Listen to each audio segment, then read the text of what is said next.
Hi, this is Ashley L. Jones, author of Modern Cast Iron, and today I'm going to tell you how to make a blueberry cobbler. Now, this initially came from my mother-in-law, and it's one of those recipes that's passed down from generations, and it's so super simple. And it starts with a cup of flour, a cup of sugar, a stick of butter, and 2 cups of blueberries or fruit of your choice. And I love that recipe. It is so good. But my husband and I went gluten-free several years ago, and so I had to modify it so we could eat it.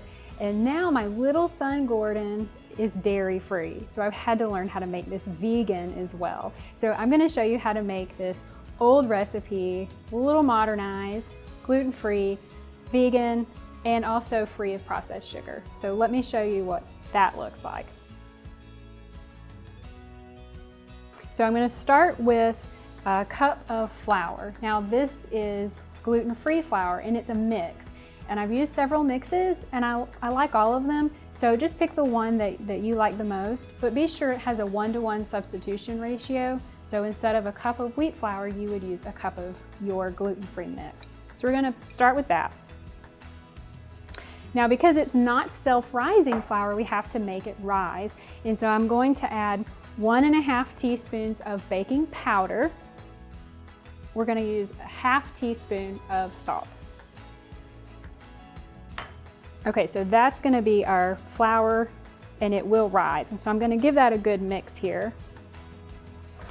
Now, because we also got off of processed sugar, I'm not going to use a cup of sugar. Instead, I'm going to use 1/2 cup of honey.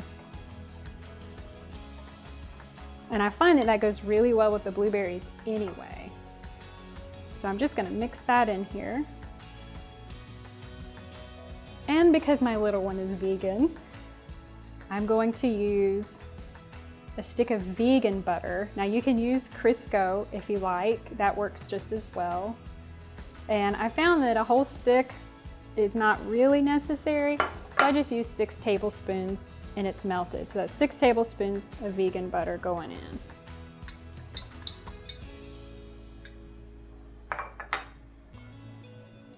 We're gonna get that going. Now remember that initial recipe is a cup of milk, which we cannot have now.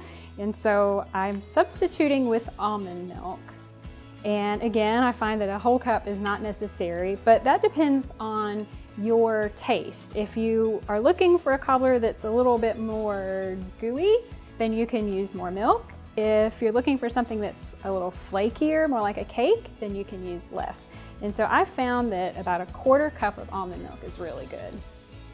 And so that's what we're going to add next.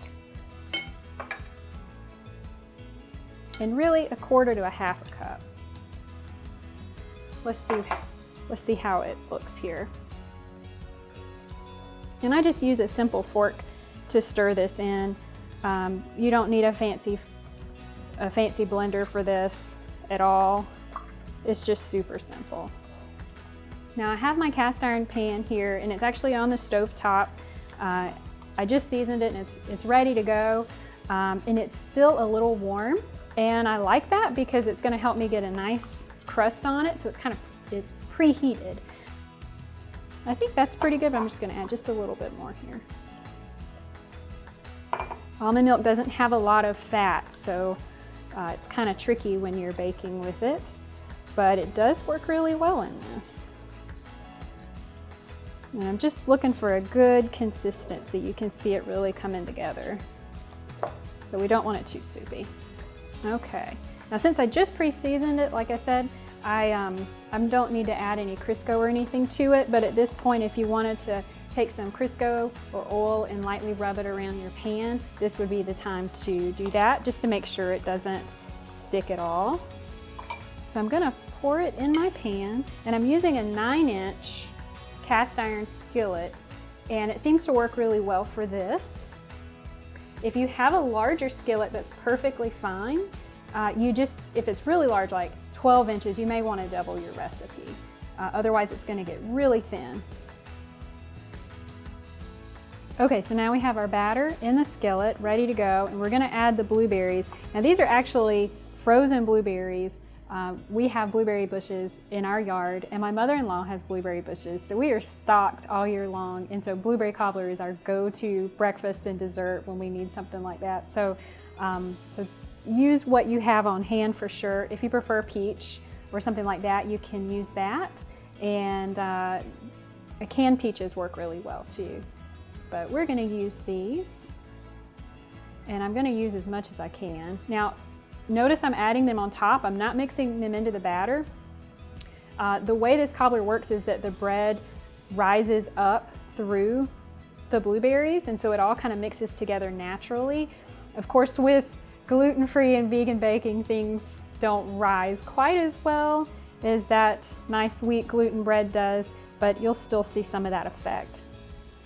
So I've topped this off as best I can, and we are ready to go. So I'm going to bake this in an oven about 375, 30 to 40 minutes, and we might even have a little side of ice cream with it. We'll see.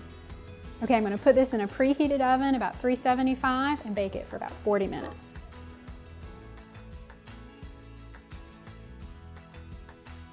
Okay, so we have our blueberry cobbler, gluten-free, vegan, free of processed sugar, you name it, but it is absolutely delicious. So I hope you enjoy this recipe. I'm gonna go ahead and plate it and eat it.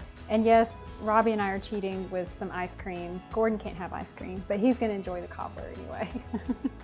Bye. Okay, I know. You want a little bite?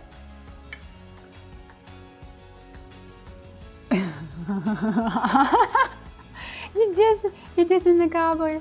He's just in the cobbler. He'll eat it later. Maybe. If you want some more recipes like this, from apps to desserts, check out my book, Modern Cast Iron, available everywhere books are sold. And now you want it. No, you're teasing me.